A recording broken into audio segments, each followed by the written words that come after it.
नमस्कार शेतकरी मित्रांनो, मी अशोक तोडकर हवामान अंदाज। मागील सतत 15 ते 20 दिवसापासून सांगितल्याप्रमाणे राज्यामध्ये पावसाचा बदल जो आहे तो झालेला आहे। बऱ्याच ठिकाणी आजही महाराष्ट्रामध्ये 7 तारखेला सकाळपासूनच पावसाने हजेरी लावली।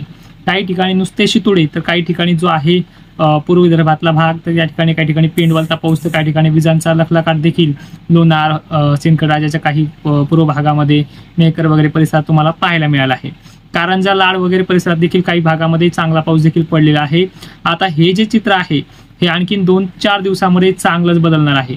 आज 7 एप्रिल दुपारनंतर छत्रपती संभाजीनगरच्या वैजापूर कन्नड सिल्लोड भागामध्ये तसेच पैठण गंगापूर शिर्डी संगमनेर परिसरामध्ये देखील आभाळ खूप येणार आहे आणि याच परिसरामध्ये या वातावरणाचा प्रभाव देखील पाहायला मिळणार आहे। मित्रांनो, वातावरणामध्ये या वाऱ्याचा प्रभाव आहे, थंडत्व आहे, त्यामुळे पाऊस जास्त काही मोठा होणार नाहीये, पण जी कंडिशन बनणार आहे जास्त ढगाळ वातावरण वगैरे अशा गोष्टी या मात्र तुम्हाला आज चांगल्याच पाहायला मिळणार आहेत। तर याच्यामध्ये जवळपास नाशिकचा सुद्धा निफाड येवला देवळा परिसरामध्ये सुद्धा थोडंसं ढगाळ वातावरण होणं, अहमदनगरच्या पश्चिमेकडील सर्व तालुक्यामध्ये ढगाळ वातावरण होणं, दक्षिण उत्तर भागामध्ये सुद्धा ढगाळ वातावरण होणं, धुळे जळगाव परिसरात सुद्धा काही ठिकाणी आज पावसाची कंडिशन आहे आणि संध्याकाळपर्यंत नागपूर अकोला अमरावती तसेच जो गडचिरोली जिल्हा आहे हिंगणघाट परिसर आहे वर्धा वगैरे परिसर आहे हलका ते मध्यम किंवा संध्याकाळच्या वेळेला किंवा उद्या सकाळी पहाटेपर्यंत मेघगर्जना देखील होऊ शकते। मित्रांनो, काही दिवसामध्ये म्हणजे सोमवार मंगळवारपासून सुद्धा याचा प्रभाव वाढत जाणार आहे। ठीक आहे, नागपूरमध्ये तसेच यवतमाळमध्ये सुद्धा सोमवारी सुद्धा पावसाचं आगमन हे होणार आहे। फक्त याच्यामध्ये काही ठिकाणी अवकाळी रूप धारण करण्याची शक्यता जास्त आहे। तो जिल्हा असणार आहे, तो भाग असणार आहे वर्धा यवतमाळ हिंगणघाट परिसर तसेच अमरावती परिसर नागपूर परिसरात तर बऱ्याच ठिकाणी कटोळ वगैरे भाग जो आहे या ठिकाणी सुद्धा अकोला जिल्ह्यामध्ये सुद्धा जो काही दक्षिणेकडील भाग येतो इथे सुद्धा जिंतूर वगैरे परिसरात सुद्धा सोमवारी पावसाचा प्रभाव आपल्याला पाहायला मिळणार आहे। तर मित्रांनो, अशा पद्धतीने ही कंडिशन आहे।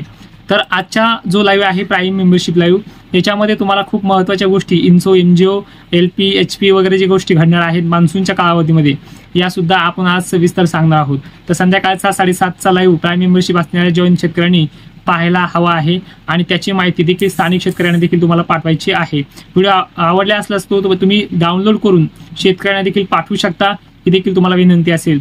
पण राज्यामध्ये येत्या 4 ते 5 दिवसामध्ये पूर्व विदर्भ हिंगोलीपर्यंत नांदेड परभणी वगैरे भागामध्ये पावसाचा प्रभाव वाढणार आहे। याच्यामध्ये जास्त करून जोर असणारे जिल्हे आहेत यवतमाळ हिंगोली वाशिम अकोला अमरावती वर्धा हिंगणघाट चंद्रपूर गोंदिया वगैरे भाग। इकडे नाशिक सडाणा वगैरे भागात देखील पावसाचा प्रभाव वाढणार आहे। पावसाची शक्यता जी आहे फक्त कांदे झाकण्यापुरती आहे, मोठं काही वातावरण इकडे बनणार नाहीये। पण धुळे वगैरे भागामध्ये कांदा काढणी इतर कुठल्याही पिकाची काढणी चालू आहे, त्यामुळे इथल्या शेतकऱ्यांनी सुद्धा सतर्क करायचं आहे। भोकरदन जाफराबाद परिसर सुद्धा येत्या 2 दिवसामध्ये पावसाचा जोर वाढणार आहे।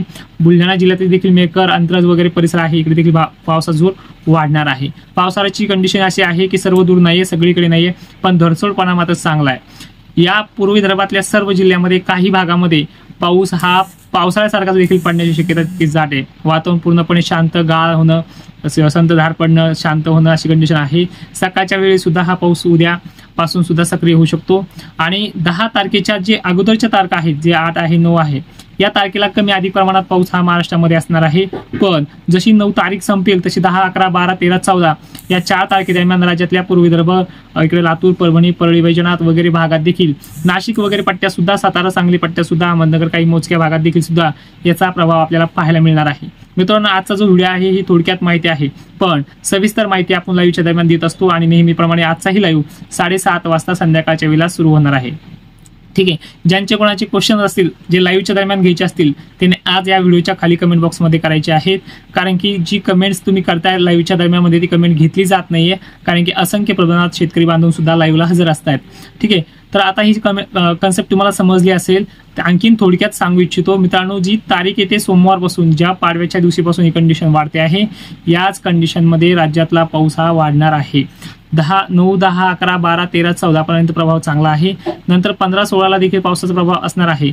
16 17 तारखेनंतर पाऊस उघडेल आणि नंतर राज्यामध्ये शेवटचा टप्पा देखील ह्याच महिन्यामध्ये आहे। याच संबंधात सविस्तर आढावा आपण देखील लाईव्हच्या दरम्यान घेऊ। आज फक्त एक ताबडतोब संकेत देण्याची गरज होती आणि याच्या अगोदर देखील ह्या 4-5 दिवसातला पाऊस सांगितला आहे। सतत सांगत असतो, पण 17 वेळेस व्हिडिओ बनवणं सुद्धा त्याला एडिट करणं सुद्धा खूप कंडिशनचं काम आहे। त्यामुळे लाईव्हला येत चला आणि ज्या शेतकऱ्यांना प्राईम मेंबरशिप जॉईन करता येत नसेल त्यांनी देखील व्हॉट्सअप ग्रुपसाठी 90 11 09 32 36 वरती मेसेज करायचा आहे आणि तिथे जॉईन करून घ्यायचं आहे। धन्यवाद।